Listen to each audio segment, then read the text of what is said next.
All right, so you got to bear with me on this one. I am not a biologist or a botanist, but why leaves change color in fall and autumn is a great question, and I think most people understand the generic answer is that the leaves fall off because the winter's coming, and that's basically true.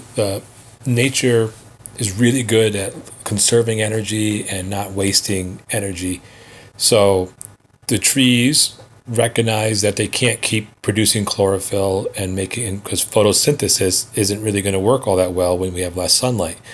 So they shred their leaves to conserve energy, and also they're in their most protective state because it's just the bark and the main part of the tree. So in really cold, windy nights, and even in those cold days, they don't have to worry about the leaves being damaged and trying to fight constantly to keep those leaves alive. So it's easier just to get rid of those leaves. And the reason is because those leaves aren't protected at all in winter. Versus an evergreen, evergreens don't lose their nettles and their we'll call them leaves, I guess, because they have like a waxy substance that one protects them from the cold, but two, they also have like antifreeze type chemicals in their cells that when it's really cold, the trees can use to warm themselves up, basically, or not warm themselves up, but prevent themselves from getting too cold and freezing.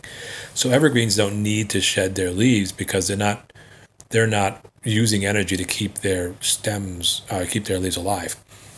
But why then do leaves change color, and how do they go about doing that and falling is more interesting to me.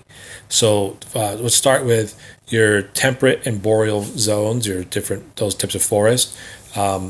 We get shorter and shorter days as we pass winter, as we pass summer and head towards winter. And trees actually have receptors that can actually pick out and recognize the shortening days to within half an hour accuracy. They recognize how long a day is. So once you get to a certain point where your days are becoming shorter than your nights, which is usually in September, the trees start to change color. Right now, they don't change color magically. They change color because the trees stop producing chlorophyll, and the chlorophyll is what gives it its green look, the chloroplast. So once the chlorophyll is no longer there, your other chemicals that are there start to show through.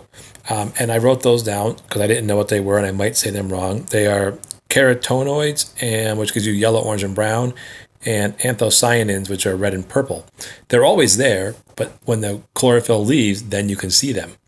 Okay, so it's not like they just magically change color. They change color because you take away the green, and behind the green is those different colors.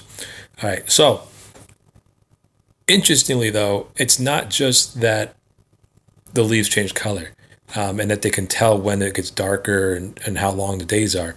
There are actually genetics involved, they believe, that tells a tree, okay, once we get to a certain amount of daylight, we're going to start shedding our leaves and changing color.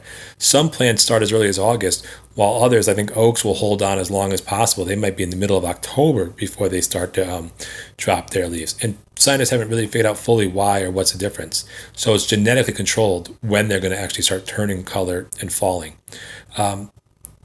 The types of brightness and how beautiful it is depends on the environmental factors, how warm it is and cold at night, what the moisture content is, what the soil content is. So that can all be environmentally affected. One more interesting thing is the fact that these leaves, when they're actually designed to self-destruct. They actually have, where the stem comes into the twig or into the branch, there's a set of cells there, the abscission layer, and that abscission layer, once we get towards a certain point near winter in the fall, it starts to pinch the veins that bring fluid into the leaves. So it pinches off the water supply. And once it's pinched it off and that leaf starts to dry up, the abscission layer starts to dry up also, and that thin little layer there starts to decay or decompose. And it's once it's got to a certain point of decomposing, it just breaks off and falls. And the trees don't just drop them all at the same time. It's a systematic shutdown of the tree that causes them to fall at different times. So there you have it. That's why leaves change color and fall in